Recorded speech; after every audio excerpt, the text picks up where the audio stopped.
Hello and welcome to Algebra 2 tutorial. In our first video we are taking a look at these things called transformations is our end goal here. Before we get there, we're going to take a look at functions because that is also the basis of this course. The parent functions, which are the most basic types of functions, and then we take those parent functions and we transform them. And there's three different ways that we are going to look at doing transformations. There's the translation, the reflection, and the stretch or the shrink. Hopefully those sound a little bit familiar to you because you did them in geometry, usually to triangles. So first, let's take a look at functions and function notation just to give us a basis of what we're doing here. So a function is a mathematical relationship where every input has exactly one output. And we usually see this in the form of an equation. So if our equation, we could have something nice and simple like 2x plus 5. So we have y equals 2x plus 5. If you were going to write that in function notation, it would look almost exactly the same. F of x is equal to 2x plus 5. And so you can see the y gets replaced by this thing, f of x. The f can change letters. F is the most popular one, but that is just a name, f. You can call it G or H or anything you want, usually any letter. So what does that actually do for us? Well, if every input has one output, we usually pick an input. So let's try x is equal to 3. So if we plug in 3, this becomes y is equal to, and 3 goes in for x. So 3 times 2 is 6 plus 5. You get y is equal to 11. We have our input and our output. All right, what does that look like for function notation? Well, if we're going to plug in x equals 3, the way we write that is f of 3. See how the 3 took the place of the x? That means we are plugging in 3. So 2 times 3, 3 goes in for x again, gives us 6 plus 5, and f at 3 is equal to 11. Now you can see we definitely got the same answer, no biggie there, but the interesting thing here, that's the real usefulness of function notation, is in this final math statement, we have the input and we have the output. They're in one nice mathematical statement. Whereas over here, when we didn't use function notation, up here at the beginning of the problem, yes, I have my input, and at the end of the problem, I have my output. But in a longer problem, they would be separated by a lot of math, and so it gets a little disjointed. Here, we have a nice statement that has our input and the output. One of the nice things about function notation. All right, so that's just a quick recap of function notation. Let's now keep going. So our parent functions are next. So now that we can use function notation, what are our parent functions? Well, a parent function is just the most basic type of equation. So the first one would be linear. We learned that one in Algebra 1 and probably way before that. Y equals x. And if you want to see a visual of that, it's just a straight line. Linear means straight, and it goes through the origin diagonally like that. So that is the linear parent function. As you can see, there's no real numbers in it. Y equals x, very basic. All right, the next one that we have that you probably learned in Algebra 1 is the quadratic.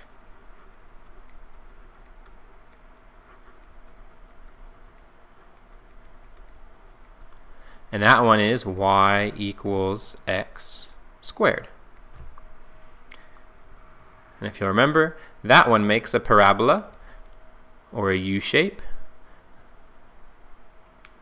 It should go through the origin there, sorry, but that's all right. We get that U-shape. That is called a quadratic. And then again, you can see there's not really any numbers in it because it's too basic. We will change that here in a little bit. Another one I want you to be familiar with, which you might have seen less, is the absolute value. We're going to spend a lot of time with the absolute value. So y is equal to, and the absolute value sign, the vertical bars. So remember, the absolute value just takes all your negative values and makes them positive. So you can see it's very similar to the linear, and for our positive values, it is exactly the same. Goes up just like that. But the negative values, an absolute value will take all the negatives and make them positive. So let's flip it up this way. So all the negatives simply become positive, and we get a v, a nice, perfect v. Let's stop there. That gives us a good starting point for all our parent functions. So very simple, very few numbers. And what we're going to do now is take those simple parent functions and transform them. We're going to make them more complicated and do things with them. So now that we have our parent functions, we are now going to transform them. And the three ways we're going to transform them: translations, reflections, and a stretch or a shrink. So let's start with translations. So a translation is simply a slide.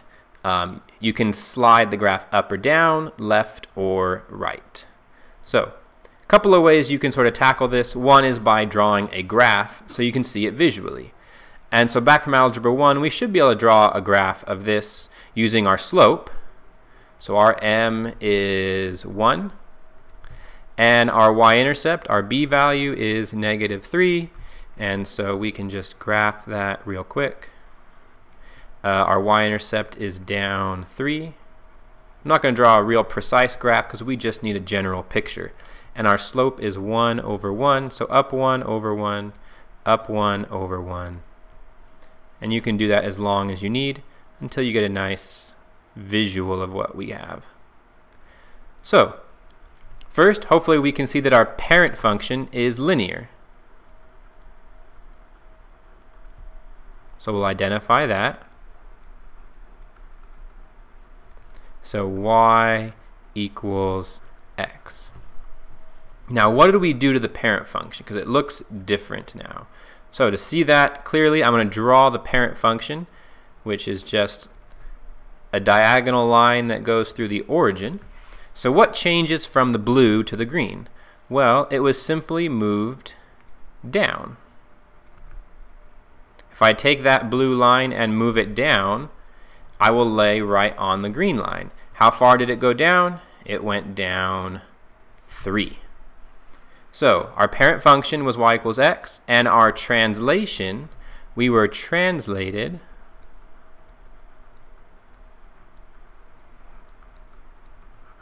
down 3 units.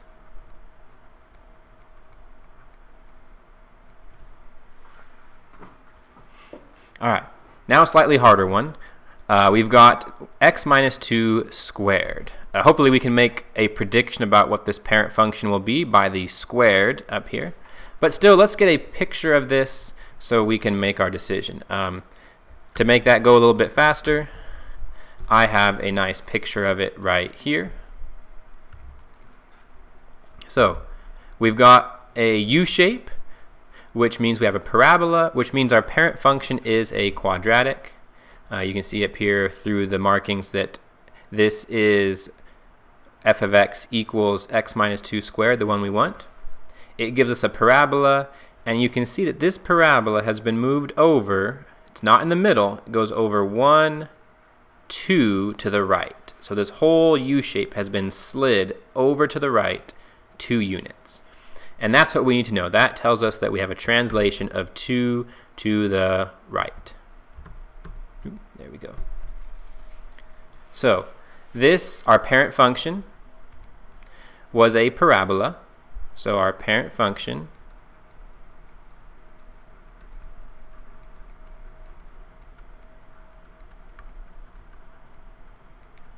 is y equals x squared.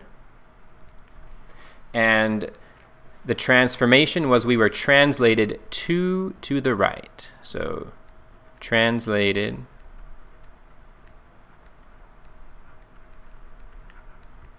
2 units right.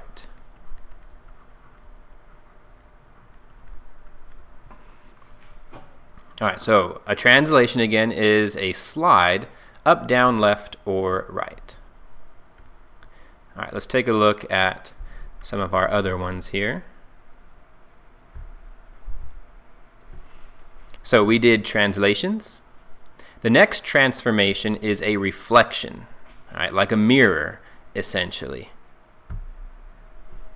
So this is a flip.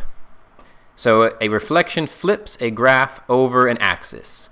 We're going to start out by just looking at the x-axis usually. So we've got y is equal to negative x squared. And this one will flip over the x-axis. Let's see. Let's get another graph of this so we can see it. So I'm going to change this one to be negative x squared. And that will give us a graph of negative x squared. Can't see it there. So there we have a parabola. It's upside down this time. It used to be up here. But now we've been flipped upside down. It's been reflected over the x-axis. So let's write that down. So this equation right here, I'll even draw a quick sketch of it. It was an upside down parabola. That was a reflection.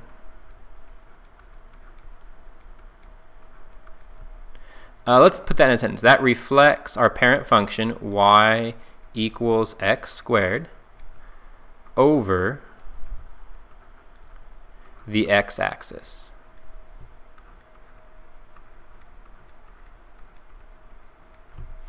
So it's just upside down now. All right, one more to take a look at.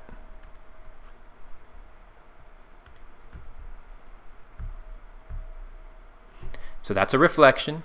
Now we have a stretch or a shrink.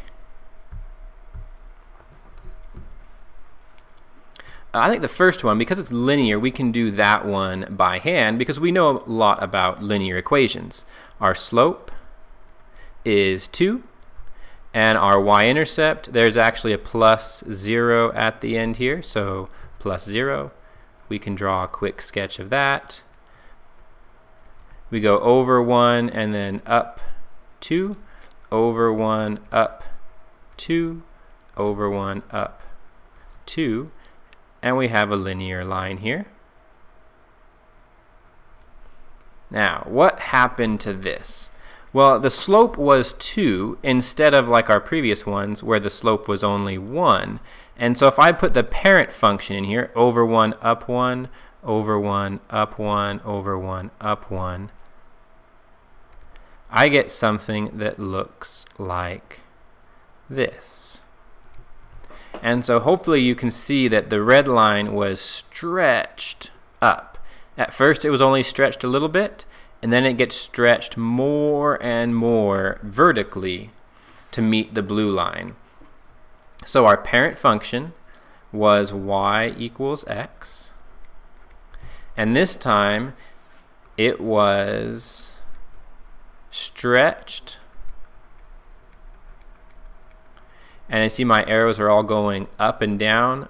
It was stretched vertically. And then we add one more thing. We were multiplying it by 2, so it was stretched vertically by a factor of 2. All right, one more here. I see an x squared, so I'm guessing this is going to be a parabola. I'm seeing the 2. I'm guessing this will also be a vertical stretch by a factor of 2, just based on what happened on the other one. But let's take a look also at that on a graph. So let's type this in to take a look at it. We're doing 2x to the power of 2. So this can be a little hard to see. We have a parabola, it's going up because we're not reflected, but I'm hoping it looks a little bit skinnier than previously when we did parabolas. The parent function parabola would actually be down here somewhere. And what we did is we took this blue parabola, the parent function, and we stretched it up to the red one, and it makes it skinnier a little bit. Technically, it makes it taller, and so it is also a vertical stretch. Okay, the point was here, and it got stretched up to there. The point was here, and it gets stretched all the way up to there. So it is making the parabola taller, and so technically it looks a little bit skinnier. Alright, so let's write that down on here. I've even got a nice graph there, but let's get rid of that. So this takes our parent function, y equals x squared, and stretches vertically